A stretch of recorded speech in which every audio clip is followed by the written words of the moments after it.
एक सुपरमार्केट में लोग अपनी जरूरत की चीजें ले रहे होते हैं। तभी अचानक बहुत घना कोहरा आकर पूरे स्टोर को घेर लेता है। तभी स्टोर के एक दरवाजे को बाहर से कोई जोर लगाकर खोलने की कोशिश करता है। जब यह देखने के लिए दरवाजा खोला जाता है कि बाहर कौन है, तो बहुत ही अजीब सी हाथ जैसी चीजें अंदर आती हैं और एक आदमी को बाहर खींचकर मार डालती है। अब इस स्टोर में मौजूद सैकड़ों लोग बाहर नहीं जा पा रहे हैं और अंदर ही फंस गए हैं। मतलब आप समझ सकते हैं कि इतनी जबरदस्त थ्रिलर मूवी आपको जरूर देखनी चाहिए। इस फिल्म का नाम है द मिस्ट। फिल्म के पहले सीन में हमें डेविड नाम का एक आदमी दिखता है जो एक पेंटिंग बना रहा होता है। इसके बाद हमें उसकी फैमिली भी दिखाई जाती है। बाहर बहुत तेज बारिश हो रही होती है, इसलिए सुरक्षित रहने के लिए ये तीनों बेसमेंट में जाकर बैठ जाते हैं। लेकिन अगली सुबह जब वे बाहर आते हैं तो देखते हैं कि एक पेड़ उनकी खिड़की पर गिरकर घर के अंदर तक आ गया है और डेविड जो पेंटिंग बना रहा था वो भी पूरी तरह खराब हो चुकी है। ये देखकर वो बहुत परेशान हो जाता है। बाद में डेविड और उसकी पत्नी स्टेफ अंदर आए हुए पेड़ को हटाने और टूटे हुए शीशे को ठीक करवाने की बात कर रहे होते हैं। तभी उनका बेटा बिली आकर कहता है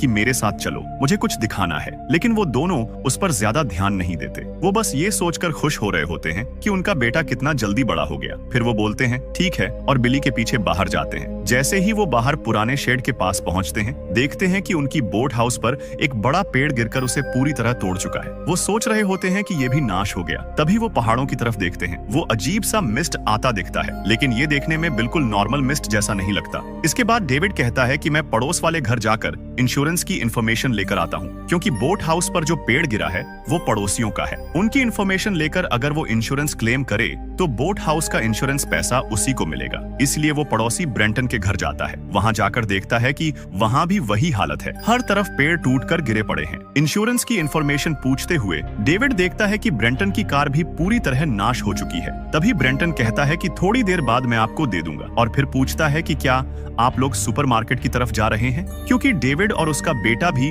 सुपरमार्केट जा रहे होते हैं, इसलिए वो उसे भी साथ ले लेते हैं। इसी तरह वो सब जा रहे होते हैं। तभी वो देखते हैं कि मिलिट्री के ट्रक पहले ही उस मिस्ट को देखकर पहाड़ों की तरफ जा रहे हैं। ये देखकर उन्हें थोड़ा अजीब लगता है और ब्रेंटन को इस टाउन की एक लेडी द्वारा कही गई कहानी याद आने लगती है। टाउन में एक मशहूर कहानी थी कि पहाड़ों के पास एलियंस का यूएफओ क्रैश हुआ था और वहाँ मिले यूएफओ और एलियंस पर साइंटिस्ट्स एक्सपेरिमेंट कर रहे हैं। ये बात एक बुजुर्ग लेडी ने बताई थी, लेकिन टाउन के लोग इसे मजाक की तरह लेते थे और कोई इसे सीरियस नहीं मानता था। इसके बाद जब वो लोग सुपरमार्केट पहुंचे तो देखा कि सिग्नल नहीं आ रहा था, इसलिए डेविड ने अपने बेटे को ब्रेंटन के साथ अंदर भेज दिया। पब्लिक फोन से स्टेफ को कॉल करने की कोशिश की, लेकिन वो भी काम नहीं कर रहा था। डेविड ने सोचा कि जल्दी काम निपटाकर निकलना चाहिए और सुपरमार्केट के अंदर आ गया। अंदर काम करने वाली सैली भी दिखाई दी। डेविड का अच्छा दोस्त ऑली भी वहीं मौजूद था। इसके बाद डेविड अपने बेटे के पास लौटा और ब्रेंटन भी अपनी जरूरत का सामान लेने चला गया। उसी स्टोर में अमांडा नाम की एक लेडी भी थी।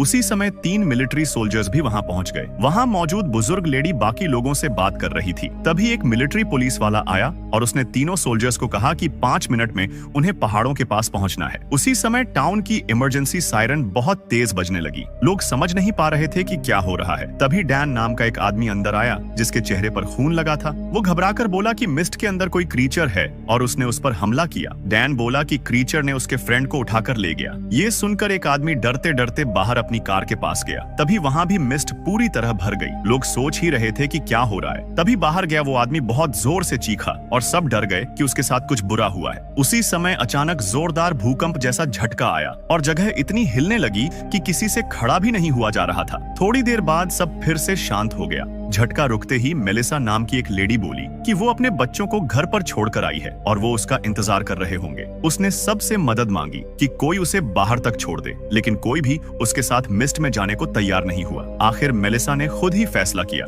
और सीधे स्टोर से बाहर होकर मिस्ट में चली गई। ये सब देखकर बिली बहुत डर गया। डेविड ने उसे शांत करने की कोशिश की। इसी बीच कुछ और लोग आए और बिली के साथ खड़े हो गए। लोग बिली से बात करके उसे समझा रहे थे कि वो डरे नहीं। फिर डेविड ने कहा कि वो बिली के लिए बेडशीट लाता है। बिली हैटी नाम की लेडी के पास से ब्लैंकेट ढूंढते ढूंढते एक कमरे में पहुंचा। वहां उसने देखा कि जनरेटर खराब था और उससे बहुत धुआं निकल रहा था। बिली उसे बंद करने गया, लेकिन तभी बाहर से किसी ने शटर डोर पर जोर से धक्का दिया। ये देखकर वो बहुत डर गया और तुरंत बाहर आकर वहां खड़े लोगों को ये बात बता दी। स्टोर में काम करने वाले कुछ लोग भी वहां आ गए। उन्हें पता चला कि जनरेटर खराब है और उन्होंने उसे पहले ठीक करने का फैसला किया, लेकिन उसे रिपेयर करने के लिए बाहर जाना जरूरी था। नॉर्मन ने कहा कि वो बाहर जाकर रिपेयर कर देगा, लेकिन डेविड ने उसे रोका और कहा कि बाहर क्या है, ये किसी को नहीं पता। ऐसे समय बाहर जाना ठीक नहीं है। तभी वहाँ काम करने वाला जिम डेविड से बहस करने लगा और बोला कि उन्हें अपना काम कैसे करना है ये वो खुद जानते हैं। डेविड को बीच में नहीं बोलना चाहिए। इसके बाद नॉर्म ने बाहर जाने के लिए दरवाजा थोड़ा सा खोला।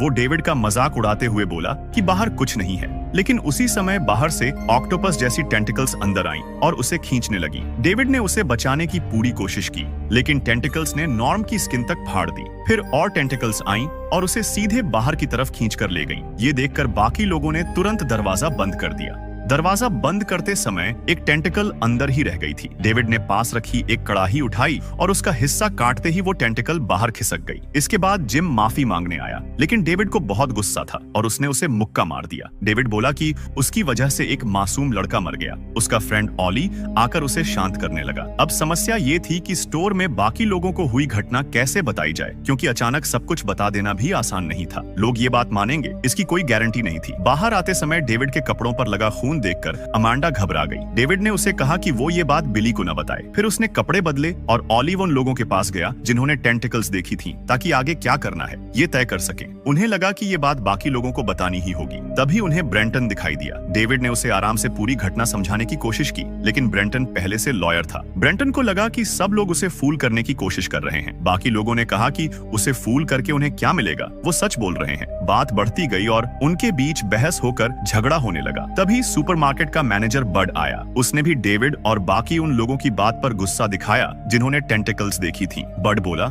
कि ऐसे समय में मजाक करना ठीक नहीं है और वो उन पर पुलिस कंप्लेंट करेगा। लोगों ने कहा कि अगर वो उनके साथ चले तो वो उसे सबूत दिखा देंगे और बड को लेकर वो कमरे में पहुंचे। वहां जमीन पर पड़ी टेंटिकल का कटा हुआ हिस्सा देखकर बड को यकीन ही नहीं हुआ। शॉक में बाहर आकर उसने सबको बताया कि डेविड और बाकी लोग सच बोल रहे हैं। इसके बाद सभी लोग भूकंप से टूटे हुए ग्लास को टेप से बंद करने लगे। तभी सीन मिसेस कार्मडी नाम की लेडी की तरफ शिफ्ट होता है। वो भगवान पर बहुत विश्वास करती थी और कहती थी कि बाहर मिस्ट में मौजूद राक्षस जैसे जीव भगवान का गुस्सा हैं जो उन पर हमला कर रहे हैं। मिस कार्मोडी को लगा कि बाहर के राक्षस उन्हें मारने की कोशिश कर रहे हैं और ये सब भगवान की तरफ से है। ये सोचकर वो बहुत डर गई और रोने लगी। उसी समय एमांडा बाथरूम यूज करने आई। उसने मिस कार्मोडी को रोते देख कहा कि अगर उन्हें डर लग रहा है या किसी से बात करनी हो तो वो हमेशा उनके साथ खड़ी रहेगी। लेकिन मिसेस कार्मोडी ने घमंड से जवाब दिया कि एमांडा जैसी औरत को अपना फ्रेंड बनाने से अच्छा है कि वो मर जाए। ब्रेंटन टेंटिकल देखने के लिए भी तैयार नहीं था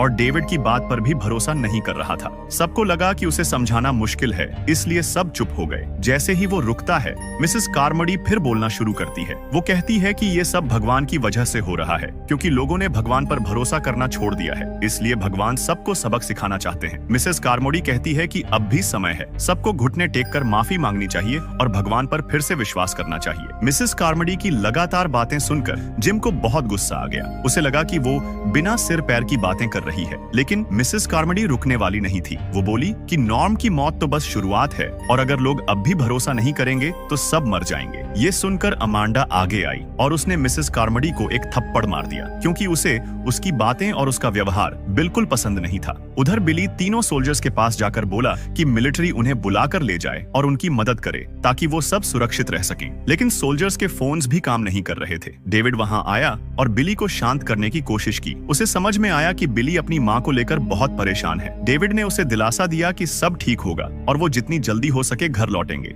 इसके बाद सब लोग बात करने लगे कि अगर क्रीचर्स अंदर आ गए तो उन्हें लड़ने के लिए तैयार रहना होगा और उन्हें वेपन्स चाहिए। तभी अमांडा ने कहा कि उसकी सेफ्टी के लिए उसके पास एक गन है। उसके पास कुल 12 बुलेट्स थीं, लेकिन अमांडा को गन चलाने का ज्यादा अनुभव नहीं था। तब ऑली ने कहा कि वो इसे संभाल लेगा, क्योंकि वो शूटिंग कंपटीशन में स्टेट चैंपियन रह चुका है। उसी समय ब्रेंटन कुछ लोगों को साथ लेकर बाहर जाने की तैयारी कर रहा था। उसे लगता था कि यहाँ कोई स्कैम चल रहा है और बाहर कोई क्रीचर नहीं है। सबने उसे रोकने की कोशिश की, लेकिन वो नहीं माना। आखिर लोगों ने कहा कि अगर वो बाहर जा रहा है तो उसके साथ एक रस्सी बांध दी जाए ताकि पता चल सके कि वो सुरक्षित पहुंचता है या नहीं। रस्सी बांधने के लिए एक आदमी तैयार हो गया। ब्रेंटन कुछ लोगों को लेकर बाहर निकला और उस आदमी की कमर पर रस्सी बांध दी गई, लेकिन अचानक किसी ने रस्सी को बहुत जोर से खींचना शुरू कर दिया। सब मिलकर रोकने की कोशिश करते रहे, लेकिन रस्सी रुक ही नहीं रही थी। फिर अचानक खींचना बंद हो गया। लोगों ने डरते डरते रस्सी खींची तो देखा कि जिस आदमी पर रस्सी बंधी थी उसकी आधी कटी हुई बॉडी अंदर आई। ये देखकर सब बुरी तरह डर गए और तुरंत दरवाजा बंद करने लगे। मिसेस कार्मोडी ने सबको कहा कि अब कम से कम उन्हें यकीन तो हो गया होगा। रात होने होने लगी तो सबने लाइट्स तैयार करना शुरू किया। इसी समय मूवी की शुरुआत में दिखी सैली